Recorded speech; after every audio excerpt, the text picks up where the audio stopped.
আসসালামু আলাইকুম রহমতুল্লাহ। প্রিয় ষষ্ঠ শ্রেণীর শিক্ষার্থী বন্ধুরা, গত ভিডিও ক্লাস পর্যন্ত আমরা মূলত আলোচনা করে শেষ করেছিলাম তোমাদের বিজ্ঞান পাঠ্য বইয়ের অধ্যায় 10-এর পাঠ 11 পাঠ 10 পর্যন্ত, এবং আজকের এই ভিডিও থেকে আমরা আলোচনা শুরু করব পাঠ 11 থেকে, যেটা হচ্ছে ত্বরণ নিয়ে।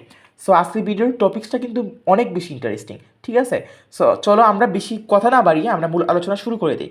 তবে ভিডিওটি শুরু করার আগে তোমাদের কাছে একটা অনুরোধ থাকবে, যদি আমাদের এই চ্যানেলের কোনো ভিডিও তোমার কাছে কোনো রকমের হেল্পফুল মনে হয় তাহলে অবশ্যই আমাদের চ্যানেলটিকে সাবস্ক্রাইব করে দিবে। সো চলো আমরা মূল আলোচনা শুরু করে দিই। ফার্স্টে তোমরা মনে করে নাও, একটি মোটর সাইকেলে 20 মিটার পার সেকেন্ড বেগে চলছিল, ঠিক আছে? সে কিন্তু প্রতি সেকেন্ডে 20 মিটার করে চলছিল। চালক অ্যাক্সিলারেটর চাপলেন, ফলে মোটর সাইকেলটি আরও বেশি বেগে চলতে থাকলো, তাই না? মনে করা যাক প্রতি সেকেন্ডে মোটর সাইকেলটির বেগ 5 মিটার করে বাড়ছে, 5 মিটার করে বাড়ছে। 1 সেকেন্ড পর যদি বেগ হয় 25 মিটার, দেখো প্রথম বেগ ছিল কত? 20 মিটার। 1 সেকেন্ড পরে প্রতি সেকেন্ডে যদি তার 5 মিটার করে বাড়তেছে, তাহলে তার বেগ 1 সেকেন্ড পরে কত হবে? 25 মিটার পার সেকেন্ড, বা প্রতি সেকেন্ডে 25 মিটার। 2 সেকেন্ড পর তার ব্যাগটা বেড়ে হয়ে যাবে প্রতি সেকেন্ডে 30 মিটার করে। 3 নাম্বার সেকেন্ড পরে তার ব্যাগটা হবে 35 মিটার প্রতি সেকেন্ড হিসেবে। 4 নাম্বার সেকেন্ড পরে তার ব্যাগটা হয়ে যাবে প্রতি সেকেন্ডে 40 মিটার করে, এবং 5 সেকেন্ড পরে তার ব্যাগটা হয়ে যাবে 45 মিটার প্রতি সেকেন্ড করে, ঠিক আছে? প্রতি সেকেন্ডে যে পরিমাণ ব্যাগ বাড়ছে তাই হচ্ছে ত্বরণ। এখানে প্রতি সেকেন্ডে কিন্তু 5 মিটার প্রতি সেকেন্ড করে ব্যাগ বাড়ছে, সুতরাং ত্বরণ হচ্ছে প্রতি সেকেন্ডে 5 মিটার পার সেকেন্ড, ঠিক আছে? এখানে 5 মিটার পার সেকেন্ড স্কোয়ার লেখা হয় এটাকে। এই যে উপরে কিন্তু একটা 2 লিখতে হবে, এটাকে বলা হয় স্কোয়ার, ঠিক আছে? এটাকে স্কোয়ার বলা হয়, এটাকে অবশ্যই তোমাদেরকে 2 লিখতে হবে। এটা কিন্তু অবশ্যই তোমাদেরকে লিখে দিতে হবে, যেখানে দুই যে সংখ্যাটা আছে সেটাকে তোমাদেরকে লিখে দিতে হবে। বেগের মোট বৃদ্ধি ও মোট সময় জানা থাকলে সহজেই ত্বরণ বের করা যায়, ঠিক আছে? বেগের মোট বৃদ্ধি, মোট কতটুকু বৃদ্ধি পেয়েছে এবং মোট কত সময় বৃদ্ধি পেয়েছে সেটা আমরা জানলে কিন্তু ত্বরণ বের করতে পারি।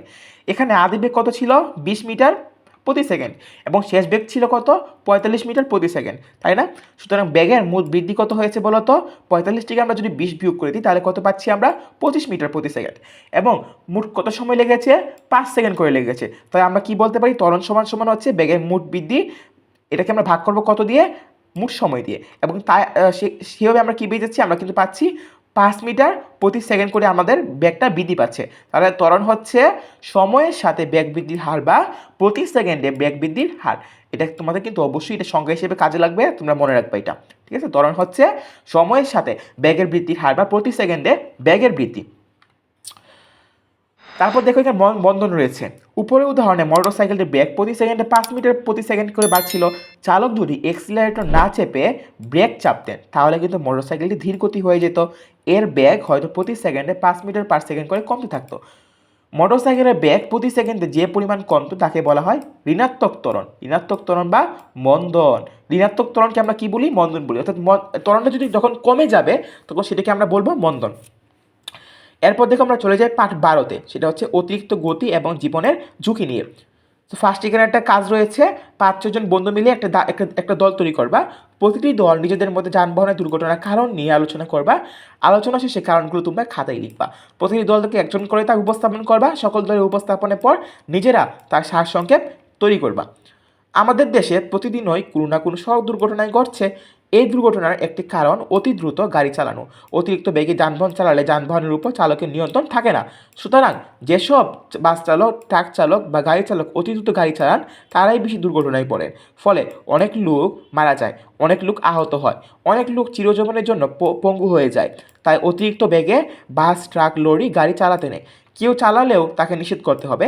সরু রাস্তা, রাস্তার ভাগ এবং সেতুতে দুর্ঘটনা ঘটার আশঙ্কা বেশি। এসব জায়গায় অতিরিক্ত বেগে যানবাহন চালালে সবচেয়ে বেশি দুর্ঘটনা ঘটে থাকে। অনেক রাস্তায় যানবাহনের গতিসীমা নির্দিষ্ট করা থাকে।